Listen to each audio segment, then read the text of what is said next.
Hello everyone, this is Ravi Shah. Welcome you all to your own channel target for IQ.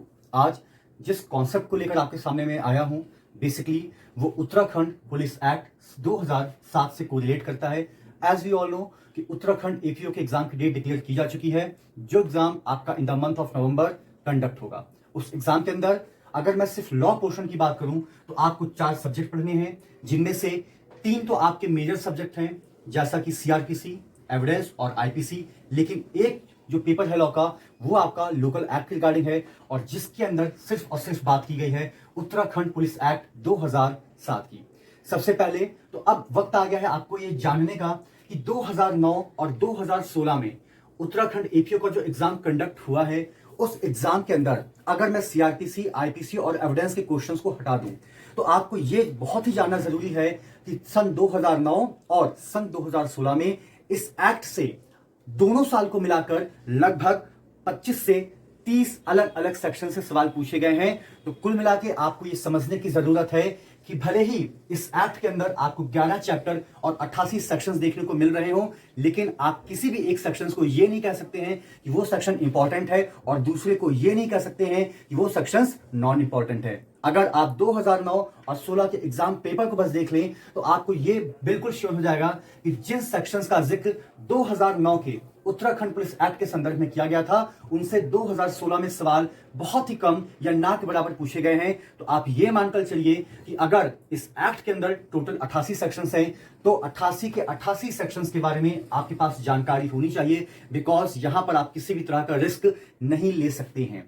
तो आइए जानते हैं कि उत्तराखंड पुलिस एक्ट बेसिकली कहता क्या है। जैसा कि आप देख पा रहे हैं, इस पूरे के पूरे एक्ट का नाम जो है वो है द उत्तराखंड पुलिस एक्ट। यानी कि अगर आपसे ऑब्जेक्टिव में सवाल पूछा जाता है तो वहां पर आपको ऑप्शन में अगर नजर आए द उत्तराखंड पुलिस एक्ट, तो उस ऑप्शन के ऊपर you have to tick, because वो एक सही जवाब होगा।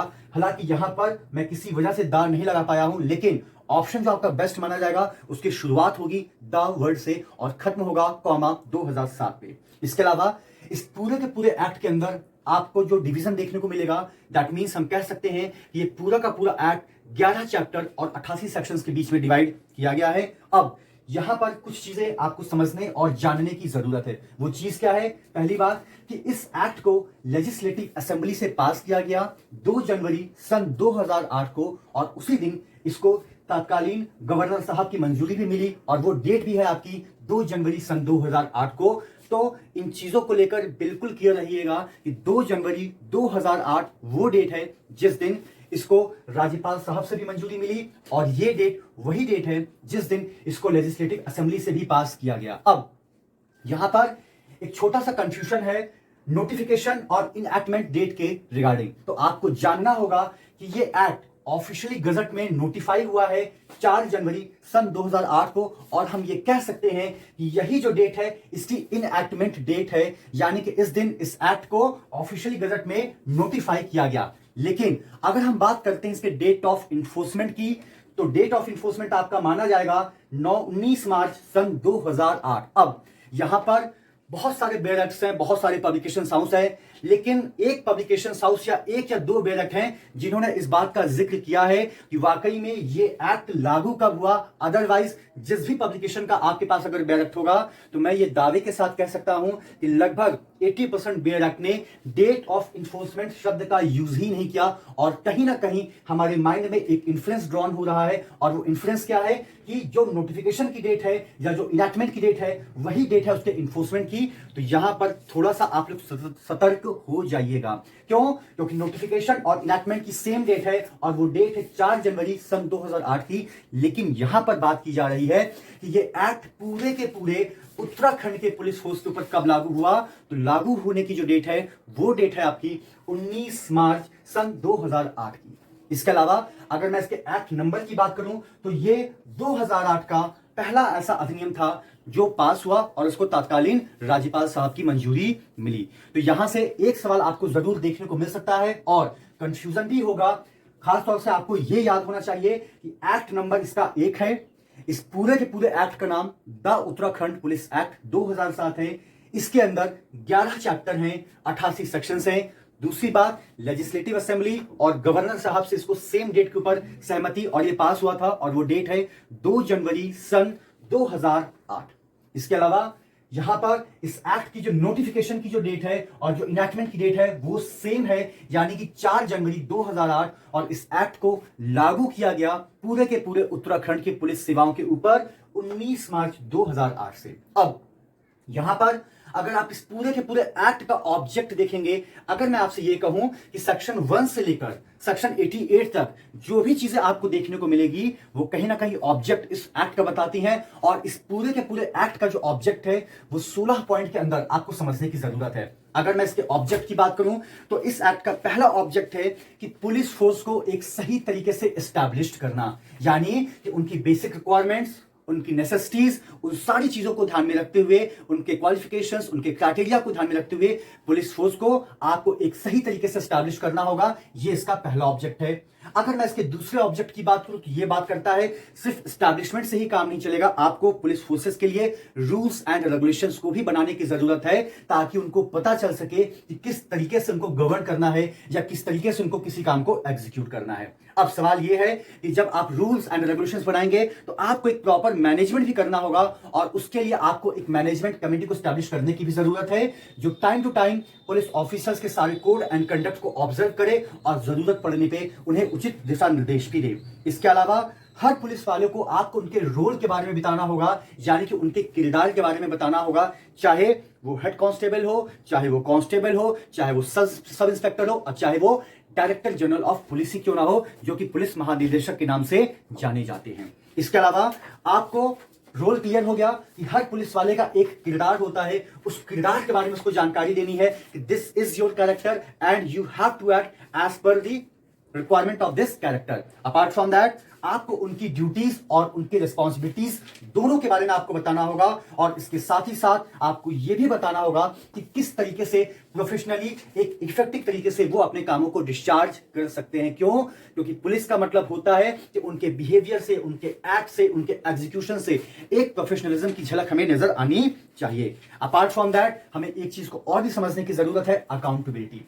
अकाउंटेबिलिटी का मतलब यह है कि हमने पुलिस फोर्स को स्टैब्लिश कर दिया, हमने उनके लिए लॉज बना दिए, हमने उनके लिए रूल्स एंड रेगुलेशंस बना दिए, हमने उनको एक किरदार दे दिया, हमने उनकी ड्यूटीज बता दी, हमने उनकी रिस्पॉन्सिबिलिटीज बता दी। अब सवाल आता है उनकी अकाउंटेबिलिटी का, यानी कि उनके उत्तरदायित्व का।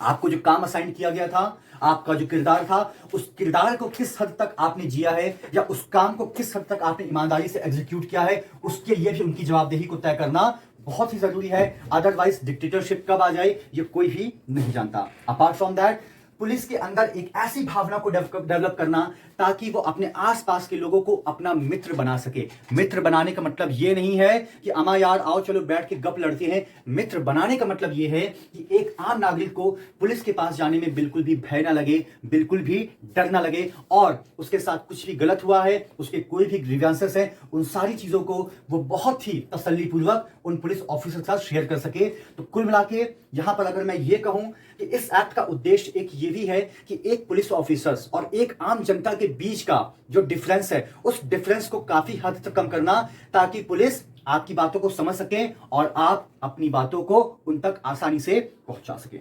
इसके अलावा आपको एक और टेक्निक को डेवलप करना होगा, और वो टेक्निक होती है क्विक रिस्पॉन्स की। क्विक रिस्पॉन्स का मतलब ये है कि लेट्स सपोज एक व्यक्ति के साथ कोई ऑफेंस कमिट हुआ, कुछ गलत हुआ, उसने पुलिस पर्सनल को कॉल किया।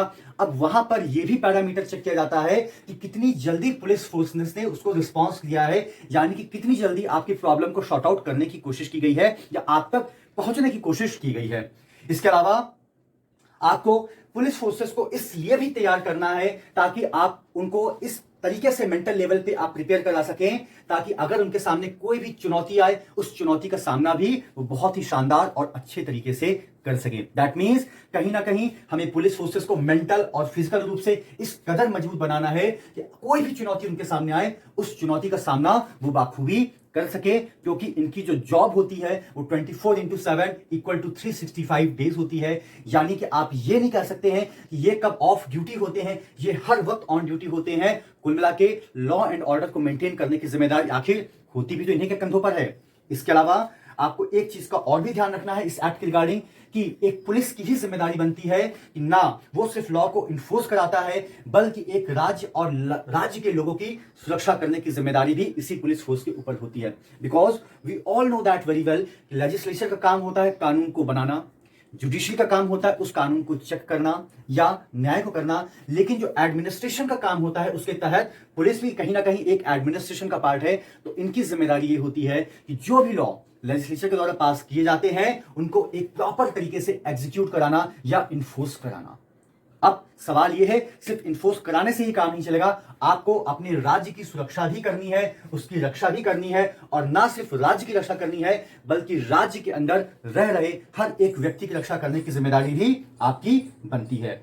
इसके अलावा जो सबसे बड़ी प्रॉब्लम हमें देखने को मिलती है, कहीं ना कहीं हमें लगता है कि एक ह्यूमन राइट्स को वायलेट किया जाता है, कहीं ना कहीं हमें देखने को लगता है कि पुलिस पर्सनल्स कहीं पर गलत कर रहे हैं। तो कुल मिला के हमें यह देखने की जरूरत है कि कहीं पुलिस के द्वारा जो किया गया एक्ट है, कहीं ऐसा तो नहीं कि वो किसी मानवाधिकार के राइट्स का वायलेशन है या ह्यूमन राइट्स का वायलेशन है। तो कुल मिला के ये जो 14 पॉइंट का जिक्र आपके सामने मैंने किया है, ये 14 पॉइंट कहीं ना कहीं इस पूरे के पूरे एक्ट का ऑब्जेक्ट है, और जो ऑब्जेक्ट बताता है कि आखिर किस उद्देश्य से 2 जनवरी सन 2008 को इसको राज्यपाल साहब से मंजूरी मिली और 19 मार्च सन 2008 को इसको लागू किया गया। तो ये पूरा का पूरा जो एक्ट है, उस एक्ट का उद्देश्य क्या है कि एक तरफ हमें पुलिस को उनके रोल, उनकी ड्यूटीज, उनकी रिस्पॉन्सिबिलिटीज और उनकी अकाउंटेबिलिटीज के बारे में बताना है। वहीं दूसरी तरफ उनको यह भी बताना है कि सिर्फ आप ही सुप्रीम नहीं है, आप जनता के सेवक हैं, और यहां पर जनता से भी उम्मीद की जाती है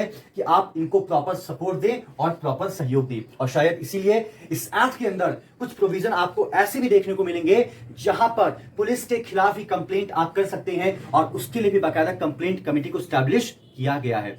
तो it's all about the concept of the Uttarakhand police act 2007, और जितनी भी चीजें व्हाइट बोर्ड पर लिखी हैं इसको प्लीज आप मेमोराइज कर लीजिएगा, क्योंकि ऑब्जेक्टिव पेपर आपका प्री है, उसके अंदर एक सवाल यहां से जरूर निकल कर आएगा। और एक कंफ्यूजन, जो कंफ्यूजन मुझे भी हुआ था, टू बी वेरी ऑनेस्ट, वो कंफ्यूजन है नोटिफिकेशन और इन्फोर्समेंट डेट को लेकर, क्योंकि बहुत सारी बेयर ऐसी हैं जहां पर इन्फोर्समेंट डेट का जिक्र नहीं किया गया है, और हम ये समझते हैं कि जो नोटिफाई किया गया है वही डेट ऑफ इन्फोर्समेंट है, जो कि बिल्कुल भी नहीं है।